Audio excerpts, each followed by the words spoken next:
지난주에 저희가 종교와 사회제도를 이야기하면서 이제 정치, 경제, 가족, 교육 이런 다양한 분야의 어떤 사회제도들과 종교와의 관계를 좀 짚어보기로 말씀을 드렸었는데 정치제도 이야기하면서 좀 말씀드릴 것들이 많아서 이제 정치제도 하나만 지난주에 소화를 했어요. 그래서 이제 부득이하게 원래는 한 주에 다 하려고 했던 것들이었는데 부득이하게 두 주로 나눠서 진행을 하게 됐습니다. 그래서 이번 주에는 지난번에 하지 못했던 경제제도라든지 가족제도, 교육제도 이런 것과 관련되어 있는 이야기를 좀 말씀을 드리려고 합니다. 종교하고 경제라고 하는 부분들은 이제 사실 전통적으로 많은 사람들이 경제활동이라고 하는 것은 세속적인 활동이다. 그렇기 때문에 종교하고는 무관하다. 그러니까 종교를 성스러운 것, 그 다음에 그 일상적인 것을 세속적인 것으로 놓고 본다라고 하면 이제 일상적인 것의 가장 대표적인 것으로 정치하고 경제를 꼽았던 거죠. 그런 점에서 이제 특히 경제는 이제 세속적인 것이다라고 규정을 해서 종교하고는 거리를 두는 혹은 분리시키는 그런 인식들이 일반적으로 있어 왔고요. 특히 종교계 일부에서는 경제적 관심이라고 하는 것이 이제 순수한 종교성을 파괴하거나 혹은 약화시킨다라고 해서 이제 극도로 경계하는 모습을 보이기도 했습니다. 그렇지만 이제 근대 사회 이후로 넘어오면서 종교가 이제 여러 사회 제도들 중에 하나가 되면서 이제 불가피하게 종교 제도도 이제 부분적으로는 경제적인 성격을 갖게 되었죠.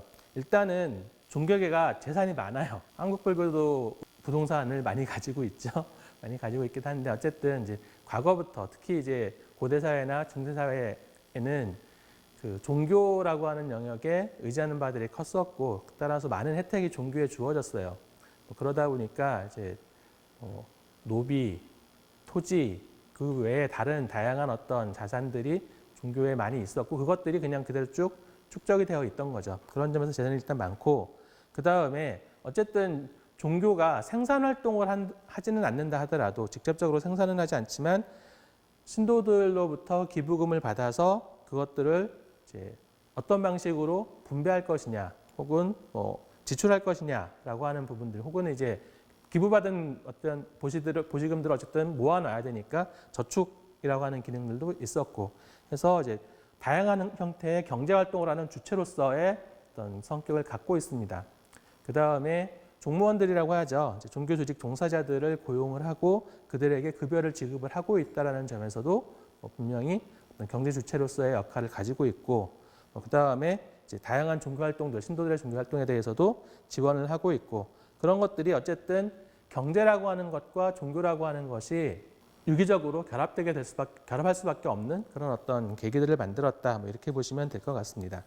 자, 그러면 경제 영역에서는 종교가 어떤 기능을 하고 있는가? 일단은 경제 구조나 활동에 대한 종교적 정당화를 제공하고 있다라고 이야기를 합니다.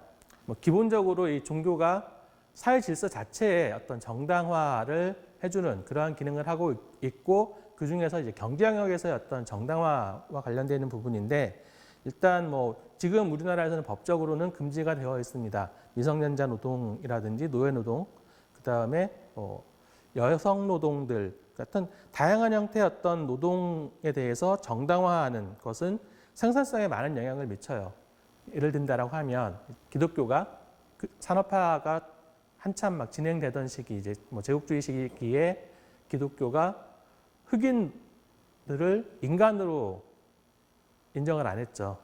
그래서 그러니까 흑인은 인간이 아니니까 비참한 그런 노동 환경 속에서 노동을 시켜도 정당하다. 이렇게 정당화를 해주니까 그게 됐던 거였단 말이에요. 이제 그런 식으로 이제 어떤 형태로 갔든 노동의 형태에 대해서 바람직한 어떤 노동의 형태에 대해서 종교가 정당화를 해주지 않느냐라고 하는 걸 영향을 미칠 수밖에 없고요.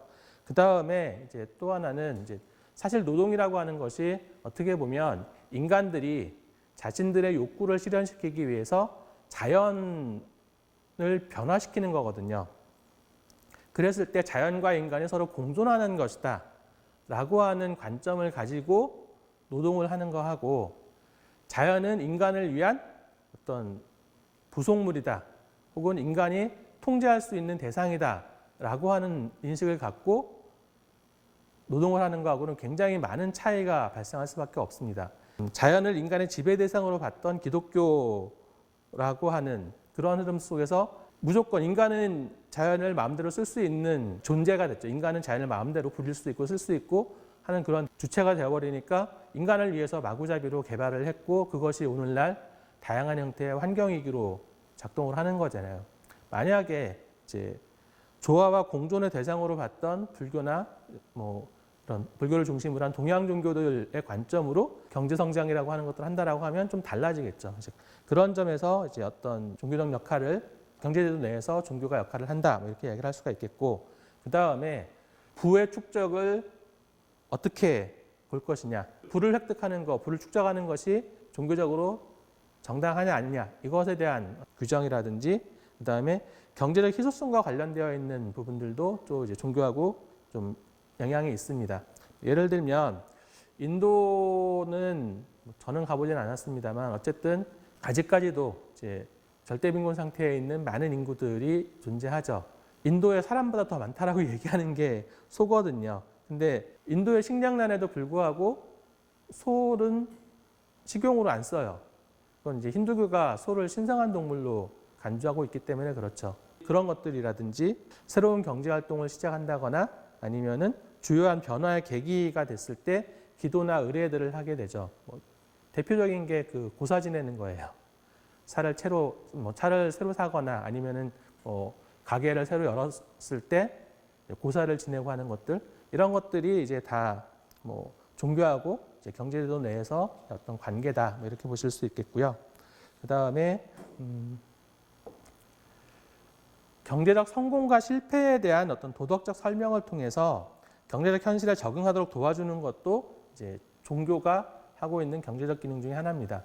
그러니까 불교는 잘 안 통하는 얘기이긴 한데요. 불교는 어쨌든 자업자득이기 때문에 실패했으면 거기에 대한, 그러니까 내가 실패할 만한 무언가 잘못한 게 있다는 건데, 이제 기독교적인 관점, 유일신의 종교에서는 그게 아니니까 신의 은총이다, 혹은 신의 시험이다 이런 식으로 정리를 해버리니까 그렇게 되면은 이제 조금 마음 편해지죠. 이제 그런 점에서 이야기고요.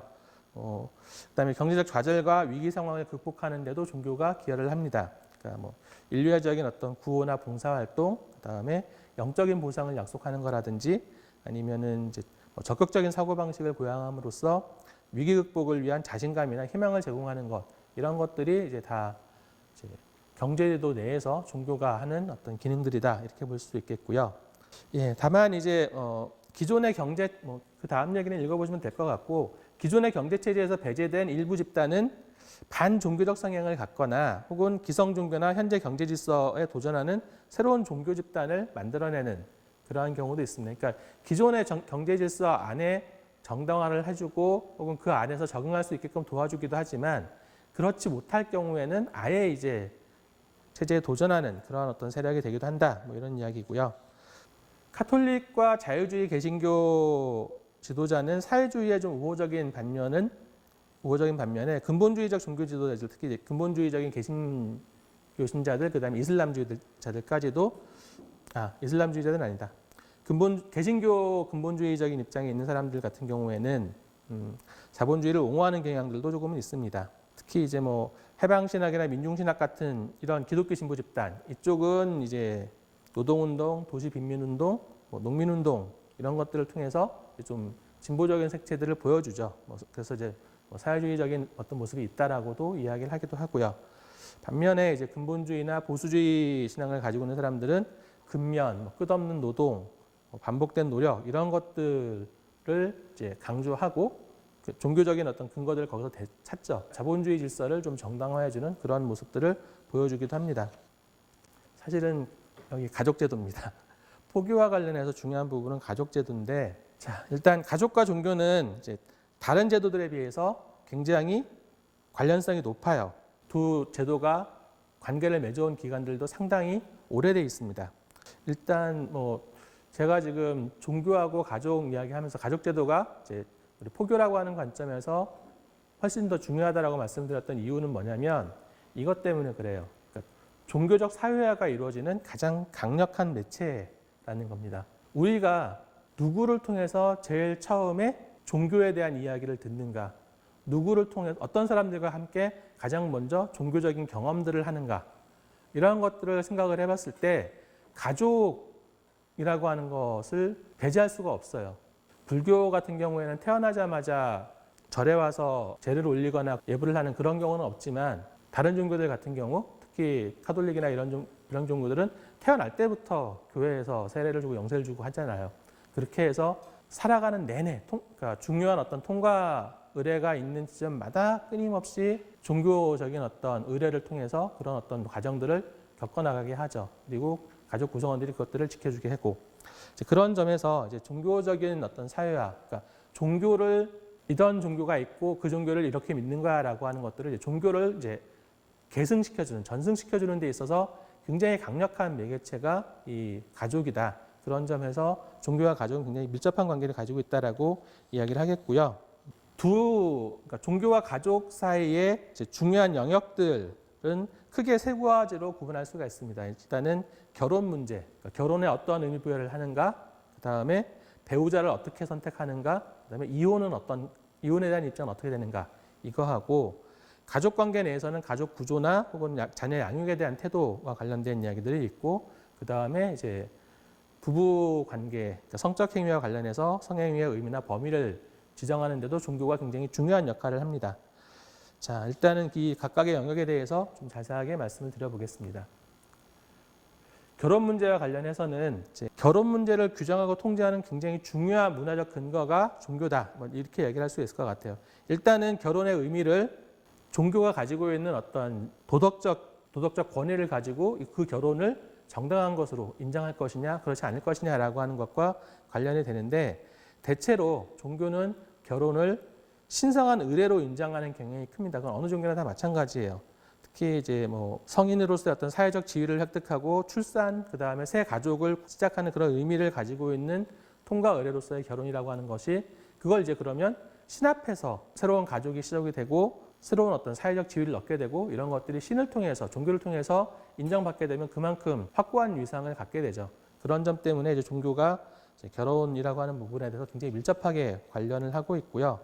그와 관련해서 결혼의 의식이라든지 준비, 진행, 결혼과 관련되어 있는 어떤 규범들 이런 것들을 수행하는데 굉장히 큰 어떤 역할을 하고 있고 그 다음에 배우자 선택과 관련해서도 중요한 역할을 합니다. 일반적으로 종교는 기왕이면 같은 종교 안에서 배우자를 선택해라라고 이야기를 합니다. 그러니까 종교적 종례혼이라고 이야기를 하는데 대부분은 권장이고요. 간혹 가다가는 강요하는 경우들도 있어요. 카톨릭 같은 경우에 성당에서 결혼식을 하려면 신랑 신부 다 카톨릭 신자여야 돼요. 둘 다 이혼 경험이 없어야 돼요. 그래야 하면 성당에서 결혼식을 할 수가 있어요. 그렇지 않으면 결혼식 못 해요. 성당에서.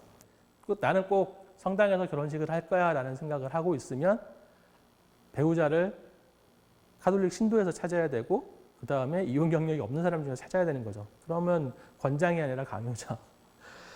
어쨌든 상대적으로 일단은 같은 종교 안에서 결혼했으면 좋겠다라고 하는 것들이 이건 이제 모든 종교가 다 마찬가지예요. 정통 유대교라든지 이슬람교, 카톨릭, 그다음에 소규모 종파들이 종교적 종례혼을 굉장히 강조를 합니다. 유대교도 다른 종교를 믿는 사람들과 결혼하는 거에 대해서 굉장히 부정적이죠. 어쨌든 보수적인 신앙을 가지고 있는 사람일수록 이제 이런 종교적 종례혼을 고집하는 경향이 강하고 소규모 종파는 자기 집단의 결속이나 자기 보존의 필요성 때문에 그런 모습을 보이고 있고요. 혼합결혼, 그러니까 다른 종교를 가지고 있는 사람과 결혼을 하거나 종교를 가지고 있지 않은 사람과 결혼을 하는 이 부분에 대해서는 종교 집단의 어떤 신앙적 순수성을 파괴한다.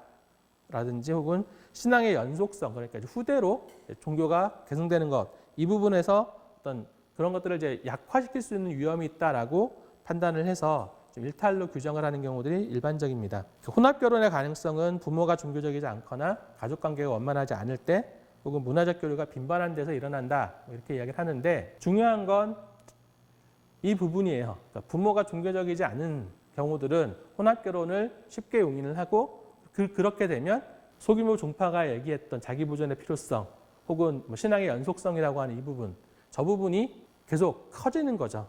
그러면서 특정 종교의 어떤 교세가 위축되는 결과들을 초래할 수 있다라고 하는 점에서 사실은 이제 주의 깊게 살펴봐야 되는 부분이죠. 그렇다고 불교에서 그렇게까지 해야 되는가라고 하는 이야기들을 할 때 늘 이제 고민이긴 한데, 그럼에도 불구하고 기왕이면 불자들끼리 결혼을 하고, 불자들끼리 결혼을 하고 난 다음에도 아이를 절에 데려가는 거에 대해서 그다지 적극적이지 않은 경우들이 많아요. 네, 그 부분이 조금 문제가 됩니다. 자, 그 다음 얘기, 그 얘기는 좀 이따 다시 한번 말씀드릴 기회가 있을 것 같고요. 배우자의 수에 대해서 대부분의 종교는 일부 일처제를 고수를 하는데 반해서 이슬람교가 일부 다처제를 인정을 하죠. 무조건 결혼할 수 있는 건 아니고요. 지참금을 지불할 수 있어야 되기 때문에 남자가 부자여야 돼요. 그다음에 결혼 생활의 적응과 관련해서, 그러니까 배우자 사이의 종교가 일치하고 종교적 가치의 유사성이 높으면 행복한 결혼 생활을 하는데 도움이 된다라고도 알려져 있습니다. 그런 점에서도 이제 종교적 종례혼이라고 하는 부분 중요하고요. 그러니까 혼합 결혼을 했을 경우에는 결혼 생활에서 좀 어려움이 생길 경우에 그럴 가능성도 좀 높고 이혼의 가능성이 그만큼 커지고 있다라고 이야기를 하고 있고, 대부분의 종교들은 이혼을 잘못된 것이라고 규정을 하고 있고, 인내나 용서, 사랑, 이해 이런 것들을 통해서 배우자와의 어떤 불화를 극복해야 된다, 이렇게 이제 주장하면서 이제 이혼에 대해서도 부정적인 태도들을 취하고 있기는 합니다. 가족관계와 관련해서는 가부장적 권위구조를 종교가 굉장히 강하게 뒷받침해왔다. 유대교나 이슬람교, 기독교 특히 그렇고요. 다만 이제 불교는 교리적인 측면에서 그런 부분과 좀 거리가 있습니다. 왜냐하면은 남편으로서 아내에게 해야 되는 의무가 있고, 아내로서 남편에게 해야 되는 의무가 있고, 부모로서 자녀에게 해야 되는 의무, 혹은 자녀가 부모에게 해야 되는 의무. 일방적인 어떤 권리만을 주장하는 것이 아니라 서로가 서로에게, 가족 구성원들에게 의무를 안고 있어요. 그리고 그런 의무를 제대로 이행하지 않을 때 거기에 대한 어떤 권리를 인정받지 못하는 부처님의 가르침이 있죠. 그런 점에서 이제 상대적으로 덜 가부장적이다라고 알려져 있기는 합니다. 그리고 어쨌든 종교가 수행하고 있는 이런 권위구조에 대한 어떤 정당화라고 하는 것들이 남성 우월주의라든지 여성에 대한 차별이나 편견의 근거로 작용을 하고 있다라고 하는 것들도 우리가 기억을 해야 되는 부분이고요. 그 다음에 피임 그리고 낙태 부분도 같이인데, 이제 피임을 옳지 못하는 경우로 이제 종교가 이제 규정을 할 경우에 가족 규모에도 영향을 많이 미치게 됩니다. 그래서 카톨릭이나 이슬람 같은 경우에는 피임 낙태를 정당하지 못한 것으로 봐요. 그래서 사실은 이제 카톨릭 신자들의 평균 가구 원수 혹은 이슬람 신도들의 평균 가구 원수가 좀 높죠. 그런 부분들 기억을 하셔야 될 것 같고, 자녀의 양육과 관련되어 있는 부분을 좀 보면, 그러니까 자녀의 가치라든지 부모 자녀 사이의 어떤 책임에 대한 규정을 종교가 규정을 하는 경우들이 있습니다. 그런 경향들이 있고요. 가족은 아이들의 종교적 사회화가 처음 이루어지는 곳, 아까 말씀을 드렸죠. 그리고 자녀에게 미치는 부모의 종교적 영향력이 굉장히 크다라고 하는 것들을 고려를 하면 우리가 어떻게 불자로서 신앙생활을 할 것이냐라고 하는 것 못지않게 우리 아이들에게 어떻게 불자로서 살아가는 방법을 전달해 줄 것이냐, 가르쳐 줄 것이냐라고 하는 부분들은 굉장히 심각하게 고민해야 되는 지점이라고 생각을 하고, 적극적으로 뭔가 어떤 실천을 옮기는 부분들이 필요하다고 생각을 합니다. 특히 이제 부모 자녀 사이의 어떤 종교적 영향력을 보면 어머니가 딸에게 미치는 영향이 제일 커요. 그리고 어머니가 아들에게, 그다음에 아버지가 딸에게, 아버지가 아들에게 미치는 영향이 제일 작다라고 하는데, 어쨌든 그런 점에서 이제 보살님들 어머니의 역할이라고 하는 것들도 굉장히 중요하다라고 생각을 해야 될 것 같고요. 그리고 이제 부모와 자녀 사이가 친밀할 때 자녀가 부모의 종교적 태도를 닮을 가능성이 굉장히 많다라고 하는 점, 그런 부분들을 좀 기억을 해주셔서, 불교를 믿지 않는 사람들에게 포교하는 것도 되게 중요하지만 사실은 불자 가족 내에서 불교 신자들이 재생산될 수 있게끔, 그리고 신심이 높아질 수 있게끔 해주는 것들도 굉장히 중요한 포교다라고 하는 인식을 좀 가져줬으면 좋겠습니다. 그리고 가족들과 함께 절을 오는 이러한 어떤 습관, 문화, 가족 문화를 만들어가는 것들이 굉장히 중요하다라고 하는 것들에 대한 생각을 좀 한번 다시 해주셨으면 좋겠고요. 서구의 역사가 오래된 대학들 같은 경우에는 대개 수도원에서 수도사들, 카톨릭 신부들 가르치던 데서 시작을 했어요. 그런 점에서 종교하고 교육제도라고 하는 것들은 굉장히 밀접한 관련이 있다 있다라고 볼 수가 있겠고요. 종교 교육이라고 하는 것은 종교적인 믿음이나 의례, 그다음에 감정, 행위 이런 것들이 전부 학습을 통해서 전달되기 때문에 종교의 유지와 존속을 위해서 종교 교육은 반드시 필요하다. 다만 이제 오늘날 이제 한국 사회에서는 이제 특정한 종교 교육을 공교육 체계 내에서는 할 수 없게 되어 있어요. 우리가 흔히 얘기하는 공립학교에서는 국공립학교에서는 특정한 종교 교육을 할 수가 없게 되어 있습니다. 하려면 다 해야 되고요. 그게 아니면 학생들이 자유롭게 선택해서 할 수 있게 해야 되고 그 종교에 대한 교육을 받지 않으려면 다른 것들을 그러니까 다른 대안들을 충분히 제공해 줘야 돼요. 대개 근데 공립학교에서는 종교를 가르치지 않는 형태로 가고 있고 이제 종교계 사립학교들은 그 학교를 세운 재단이 속해 있는 그 종교를 의무적으로 가르칩니다. 원래는 사실은 교육을 안 받고 싶은 사람, 안 받을 수 있는 권리를 줘야 되고 안 받을 학생들에게는 다른 걸 배울 수 있는 권리를 줘야 되는데 그게 잘 안 되고 있는 게 문제이기는 하죠. 그런 부분에 대해서는 끊임없이 불교계 내에서 주의 깊게 살피고 경고하고 하는 부분들이 필요하고요. 그 다음에 교육 수준에 따라서 종교성의 차이가 난다 이렇게 이야기를 하는데 이건 그냥 읽어보시면 될 것 같고 과학 얘기로 갈까요? 종교와 과학은 어떻게 보면 가장 멀리 있는 것 같아요. 아까 종교하고 경제가 서로 분리돼서 섞이지 않는 것처럼 인식된다고 했던 것만큼이나 종교와 과학도 거리가 멀다라고 생각을 하는데 종교와 경제는 성스러운 것과 세속적인 것의 관계였고 종교와 과학의 관계는 합리적인 것과 비합리적인 것이라고 하는 틀로 양극단에 있다라고 생각을 합니다. 그래서 서로 접점이 없다라고 보는데 실제로 종교와 과학은 진리를 추구한다라는 점에서는 공통점이 있는 거고 다만 어떤 진리를 추구하는가 그 다음에 어떻게 추구하는가 이 부분에서 차이가 있다라고 하는 정도로만 보시면 될 것 같습니다. 종교와 과학의 관계 유형은 종교가 과학을 지배하거나 통제하는 경우 중세 유럽이 그랬죠. 갈릴레오 갈릴레이가 지구가 도냐 태양이 도냐 얘기했을 때 종교 재판 받으면서 태양이 돌아라고 얘기를 했지만 나와서는 그래도 지구가 돈다라고 얘기했던 것처럼 이건 이제 종교가 과학을 지배하고 있던 상황이라고 보시면 되겠죠. 대체로 이제 18세기 계몽주의 시대에 종교와 과학을 일치시키려고 했는데 다만 18세기 계몽주의는 종교를 중심으로 과학을 일치시킨 게 아니라 과학이 종교가 되고 싶어 했어요.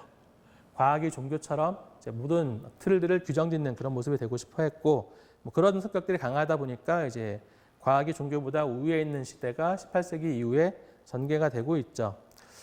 그러면서 이제 종교와 과학은 합리성과 비합리성의 상징처럼 여겨지고 그래서 점점 거리가 멀어졌다라고 이제 이야기를 하는데 최근에 이제 과학과 종교의 어떤 독립성을 좀 인정을 하고 또 공존해야 될 필요가 있지 않느냐라고 하는 입장이 좀 나오고 있습니다. 그래서 과학은 이성의 토대를 두고 있고 종교는 신앙의 토대를 두고 있다. 그리고 과학은 어떻게라고 하는 것에 대한 질문에 답을 찾는 것이고 종교는 왜라고 하는 질문에 대한 답을 찾는 거다.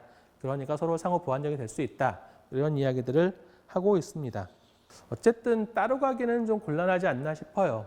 그리고 실제로 종교와 과학은 또 다양한 형태로도 연결되고 있습니다. 일단은 황우석 사태 때 그 경험 둘째치고 그 다음에 줄기세포 연구를 배아세포를 가지고 할 것이냐 아니면 체세포를 가지고 할 것이냐라고 하는 논쟁이 과학계에서 일어난 게 아니라 종교계에서 일어났어요. 그 배아세포는 아예 생명이 될 수 있는 세포거든요. 그러니까 그걸 가지고 줄기세포 연구하면 안 돼라고 하는 얘기가 카톨릭 쪽에서 나오고요. 그래서 카톨릭에서는 이제 체세포 가지고 줄기세포 연구를 해야 된다. 그렇게 해서 기금을 만들겠다 이런 얘기가 나왔었고 불교에서는 이제 생명에 대한 시점이 좀 다르거든요. 불교적인 관점에서는. 그러니까 그리고 이제 그 배아세포는 그 수정란이죠. 수정란은 아직은 인간이 아니에요. 그래서 가능하다라고 보는 입장이 생기기도 하고 이런 식으로 이제 어쨌든 종교에 끊임없이 그러니까 과학에 종교가 계속 개입하는 부분들이 있고요. 그 다음에 과학이 종교에도 영향을 주고 있기도 해요. 대표적인 게 지금 저희가 우리 종교 관련된 수업을 하고 있잖아요. 근데 이거를 지금 비대면으로 하고 있거든요. 정보통신기술이라고 하는 것들이 종교 영역에 들어오지 않았으면 불가능했을 방식입니다. 그런 점에서 그리고 이제 무슨 의뢰라든지 이런 부분에서도 종교적 기술적인 부분들이 반영이 되고 있고 하는 것들 그런 것들은 그래서 결과적으로는 이게 완전히 무관하게 과학과 종교가 무관하게 갈 수는 없다. 그렇다라고 하면 서로의 어떤 장단점을 좀 활용할 수 있는 방법들을 찾는 노력이 필요하다. 이런 생각들을 좀 하셨으면 좋겠고요. 종교와 사회복지. 대부분 이제 종교들은 공경에 처한 사람들에게 자선을 베풀어라, 선행을 베풀어라고 가르치고 있죠. 그리고 이제 국가는 국민의 생존권과 행복권을 보장해줘야 되는 의무가 있고 그것 때문에 이제 사회복지제도를 강화시켜 나가고 있습니다. 다만 이제 복지제도를 강화해 나가는 데는 그만큼 많은 재원과 인적 자원이 필요한데 정부가 그것들을 다 감당하기는 쉽지가 않아요. 특히나 우리나라처럼 이제 그런 어떤 복지국가의 전통이 좀 약한 나라에서는 그 부분들이 좀 쉽지가 않죠. 그래서 우리나라는 대체로 보면은 물론 이제 최근에 복지에 대한 어떤 비중을 늘려나가고 있긴 하지만 그럼에도 불구하고 한국 정부는 복지에 대한 책임을 가능한 한 적게 지려고 해요. 그리고 이제 그 대신 가족이나 기업, 지역사회, 종교 같은 민간 부분에 이제 떠넘기려고 하는 그런 모습들을 좀 가지고는 있습니다. 그러다 보니까 이제 종교는 어려운 사람들을 보살피고 도와줘야 되는 어떤 의무를 가지고 있는데, 근데 사실 재원은 충분하지가 않고요. 하고 싶지만 재원은 별로 없는 상황이고, 국가는 해야 되는데 사람이 없고, 그러다 보니까 이제 그 둘의 어떤 이해관계가 맞아 떨어지면서 국가와 종교가 연합을 하는 형태의 모습들이 나타납니다.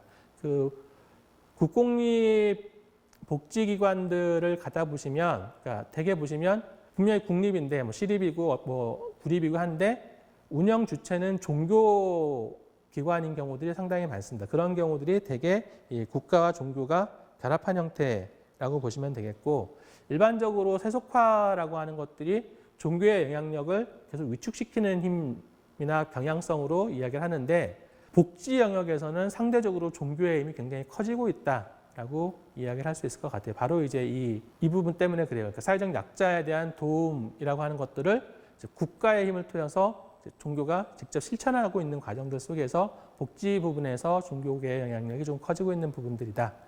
그래서 이제 사실은 포교라고 하는 차원에서 사회복지라고 하는 것들에 적극적으로 불교계도 개입을 했었고 다른 종교들도 개입을 하고 있었죠. 그런 부분들 물론 이제 국가의 지원을 받는 복지기관의 경우에는 종교색을 명확하게 드러내긴 힘들어요. 그럼에도 불구하고 어쨌든 그런 모습, 그러니까 종교가 종교답게 어려운 사람들을 보살피는 역할들을 하는 것을 보여주는 그것이 이제 종교에 대한 어떤 긍정적인 영향력으로 나타나고, 그것이 이제 사람들이 이제 불교를 찾는 어떤 계기가 될 수 있다는 점에서는 이 복지와 관련되어 있는 노력들도 적극적으로 고민할 필요가 있겠다라고 생각을 합니다. 두 번째 시간 마무리하겠습니다.